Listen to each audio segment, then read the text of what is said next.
mahal natin sa buhay. At natutunan ko rin po na yun, kung hindi hadlang yung kung anong estado mo, kung anong kalagayan mo, na kung meron kang pangarap sa buhay, libre lang naman mangarap pero kailangan talaga ng effort para maabot yun.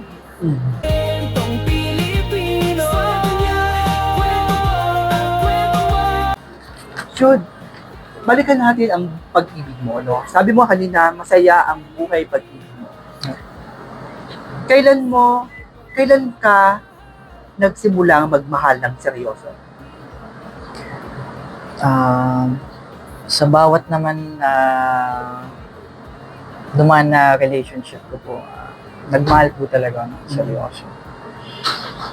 May times lang po talaga na yun nga po na hindi nag-work yung relationship kasi naniniwala po sa pag-ibig o sa relasyon, hindi mag-work kung iisang tao lang yung gusto na mag-grow kayo or pero yun nga po, gusto ko rin po na i-share na ngayon, this past few months po na umiibig na po muli ako at masaya po ako sa kung ano meron. Kitang-kita naman na masayang-masaya ka, Jude, no? Ang tanong ko, sa mga nakaraang relasyon mo, sa tingin mo, sino ang may pagkukulang?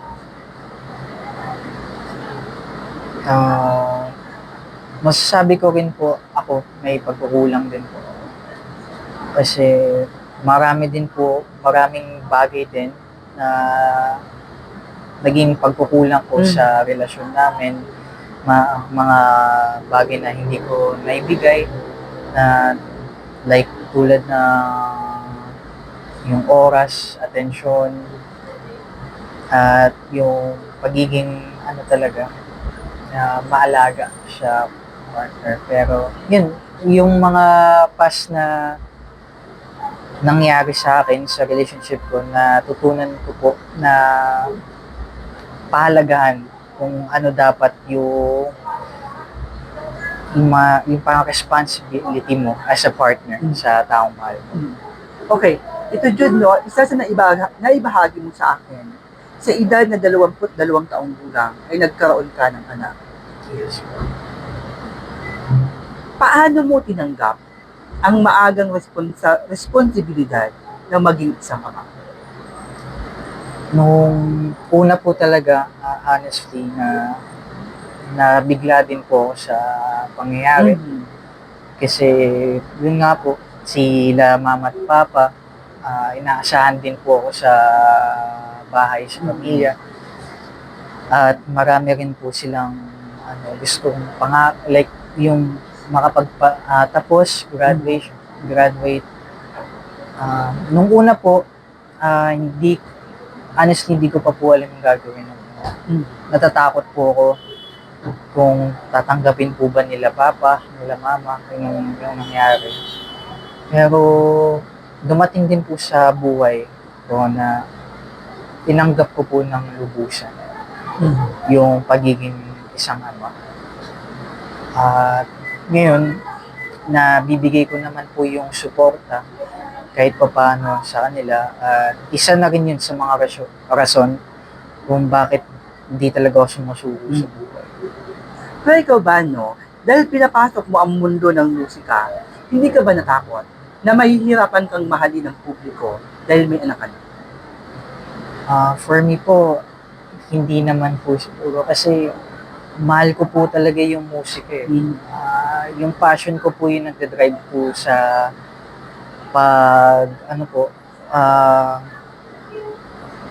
pagiging inspirado ko po sa buhay, pati yung sa pag-engage ko po sa like yung platform na to na Kwentong Filipino.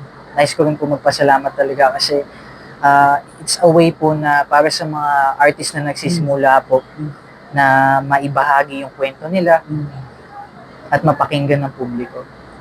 Saka nakikita ko sa iyo, naniniwala ako na hindi hadlang yung pagkakaroon mo ng maaga ng anak para tumupad ng isang pangarap. Di ba? Pero minsan ba, pumapasok sa isipan mo, kung babaguhin mo ang kwento ng buhay mo, ayaw mo sanang magkaroon ng anak sa edad na 22. Opo kasi for me po, opo kasi masyado pa po talagang maaga yung 23 years old sa reality ko. Pero hindi ko po sinasabi to na hindi ko po tanggap yung anak ko. Kasi mahal ko po yung anak ko. Si Leon, si Leonidas, na kung mapapanood mo to sa darating na taon paglaki mo, mahal kita. At ayun po. Ano yun, no, June? Bahagi ng pagiging totoo mo na isang artist is ipakilala kung ano yung nakaraan mo. Di ba? Kasi isa ka ng public figure, kakalkali at kakalkalin pa rin yung buhay na nakaraan mo. Kasi ngayon, inilalatag mo na yung kwento ng buhay mo. Okay, paano binago ng pagkakaroon mo ng anak ang iyong pagkatao, ang iyong takbo ng buhay? Ano po, maraming aspeto po eh. Like, kung ano po yung patnubay sa akin ng papa ko po, na magulang ko po sa akin, is naramdaman ko po yun kasi isa na rin ng magulang. Yung halaga ng oras at pagmamahal talaga sa mga mahal natin sa buhay. At natutunan ko rin po na yun, kung hindi hadlang yung kung anong estado mo, kung anong kalagayan mo, na kung meron kang pangarap sa buhay, libre lang naman mangarap eh. Pero kailangan talaga ng effort para maabot yun. Itong pagkakaroon mo ng anak, maituturing mo bang pagkakamali ng buhay mo o isang biyaya na nagpabago ng takbo ng priority mo sa buhay? Biyaya po for me. Yung pagkakaroon ko po na anak is blessing po sa akin. Kasi marami din po na like wisdom at pagkatuto sa mga pagkakamali. Kasi naniniwala po ako na pag ang tao is naging magulang talaga, at kung napalaki ka talaga ng tama, ng guidance, is doon mo ma-adapt yung kung anong... Pero yung anak mo ay nasa poder mo, di ba? Wala po. Okay. Nasa nanay. Yes. Kumusta ang relasyon mo sa nanay ng anak mo? Okay naman po kami. Nagkaroon na rin naman po kami ng mutual agreement sa pagsuporta sa bata. At pares naman din po kami masaya ngayon kung sa buhay. At yun po, okay naman po kami pagdating sa bata. Okay. Nagpapasalamat ka ba na nakilala at minahal mo siya? Nagpapasalamat din naman po. Kasi naging parte rin naman po siya ng buhay ko. At yung kung ano man yung pagkakaroon ng hindi na kung ano man yung rason, like pagkakamali sa buhay, naging sa akin yung way ng pagkatuto at para mapatnubayan kung yung landas. No? Okay. Jude, may tuturing mo ba ang sarili mo na isang mabuting anak? For me po, opo. Kasi sa buong buhay ko po, inisip ko rin po talaga yung mga magulang ko. Yung kapatid ko, yung anak ko, lahat na mahal ko po sa buhay. Kasi pagdating po sa tao, sa connection, madali lang po talaga akong magmahal ng isang tao. Kaya hindi po malayo po, madali lang maging malapit sa tao. Okay. Bago tayo magpatuloy, no, mga Kapilipino, si Jude ay may mga kanta ng nailunsad na available sa lahat ng digital music platform. And sa kabuuan, may siyam na kanta po. Sa siyam na kantang yun, ano ang pinaka-paborito mong kanta na may connection sa nararamdaman mo at pagkatao? Yung ano po talaga yung kantang, dami rin po kasi talaga akong paborito sa mga kantang yun. Ako personal, no, paborito ko yung 3 AM Sonata mo. Pwede ka ba mabigyan ng sample ng kahit few lines doon sa kanta mo ng 3 AM Sonata? Okay po, sige. Kasi kahit akapela lang, yung favorite lines mo doon. Yung, ano po, uh,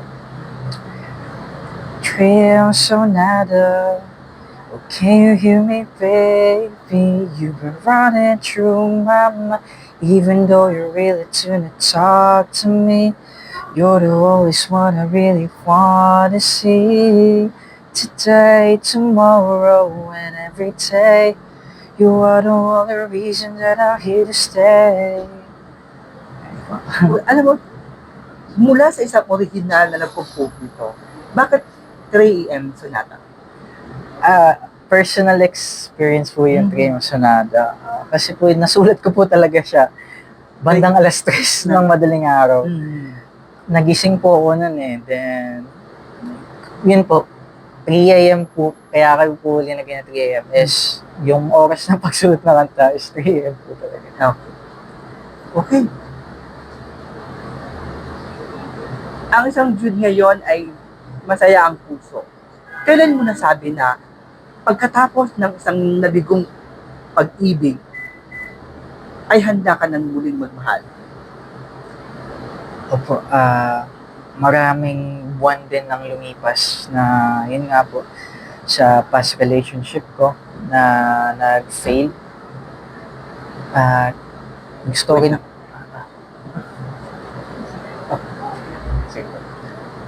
gusto ko rin lang po ibahagi na this October po, nung October, di ko rin po ni-expect talaga, di rin namin ni-expect na mag-work kami na kung ano meron kami ngayon. Kasi pares din po kami nangangarap sa buhay. Nakita ko rin po na na-influence niya po ako sa pagiging masipag niya mag-aral, na nung balik yung sigla ko, mas lalong nadagdagan yung motivation and yung inspiration ko po sa buhay na magpatuloy. Kaya ngayon, nangangarap po talaga ako na alam ko po balang araw na matutupad din po yung gusto. Kumbaga, no, dahil mong ipabatid sa amin na muling nagkakulay ang buhay pag-ibig. Yes po. Bago tayo magpatuloy, Jude, no, sa mga ilan po mga matahasang tanong, may mga isang tanong, isang sagot mo tayo. Ang sagot mo lamang ay oo o hindi. Okay. Okay.